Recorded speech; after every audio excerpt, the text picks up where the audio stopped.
Assalamu alaikum. My name is Shah Khan and I'm a student. First of all, I would like to congratulate Dr Zakir because not only the Muslims but everyone here is actually proud of you. So basically my question is, recently in the Indian news channel there was a case like the daughter-in-law was raped by her father-in-law and it was a Muslim. So basically the Maulvis gave it like that she has to marry her father-in-law and her husband is no more her husband. Do you have your say on that? The brother again has picked up a very important issue of the media, and people may be aware that a few months back there was a girl by the name of Imrana. She was raped by her father-in-law and the fatwa was given by the majority of the Indian scholars, ulmas, and one Darul Ulum gave the fatwa that because she was raped by the father-in-law, she cannot go back to her husband. She is haram for her husband. Now the moment the media finds something which is interesting and can malign Islam, they pick it up and they blow it out of proportion as though there's nothing else in Islam but this issue.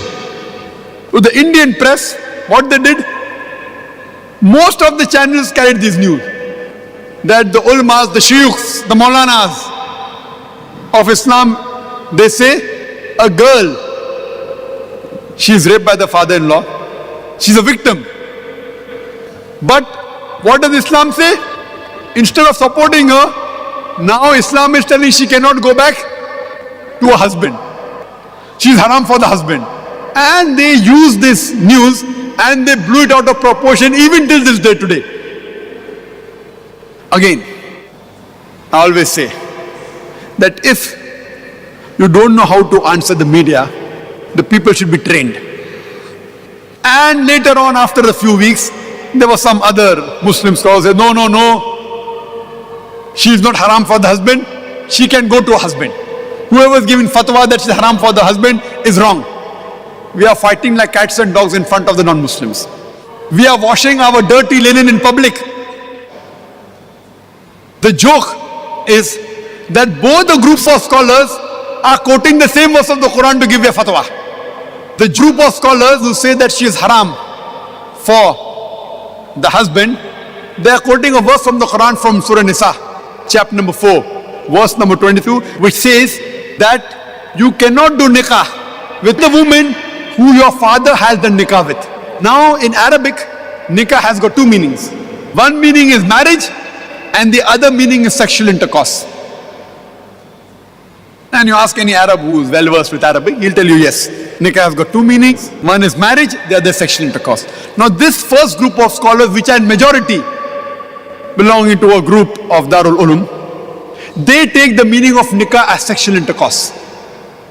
So if you take the meaning of nikah as sexual intercourse, the verse of the Quran says that you cannot have sexual intercourse with your sister. You cannot have sexual intercourse with your paternal auntie, with your maternal auntie, and you cannot have sexual intercourse with that woman who has had sexual intercourse with your father. So based on this, they say that father did sexual intercourse with the woman, now that woman cannot do sexual intercourse with the son, therefore the husband becomes haram. The other group is fighting, no, it is nikah, and we are fighting like cats and dogs. We should use a hikmah in replying. Point number one. What happened with Imrana was not sexual intercourse, it was zina bil jabr, rape. There's a difference between rape and sexual intercourse. And rape is not called nikah in Arabic. Point number one. That answers. No, you're playing with words, it is the same. No problem.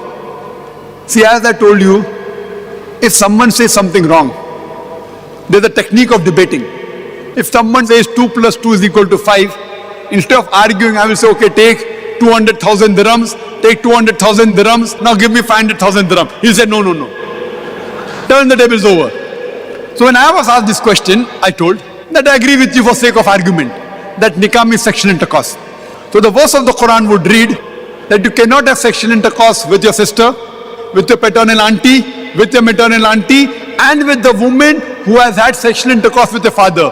That means Quran gives permission, you can have sexual intercourse with your neighbor woman, with the woman on the street. They said, no. I said, why? If you mean nikah means sexual intercourse, so Quran says don't do sexual intercourse with your sister, with your paternal auntie, maternal auntie, and the woman who your father had intercourse with. But you can have sexual intercourse with the neighbor woman, with the woman on the street, and the answer is no. So the right meaning is nikah means marriage, which reads you cannot marry your sister, you cannot marry your paternal auntie, your maternal auntie, and you cannot marry the woman that has married your father.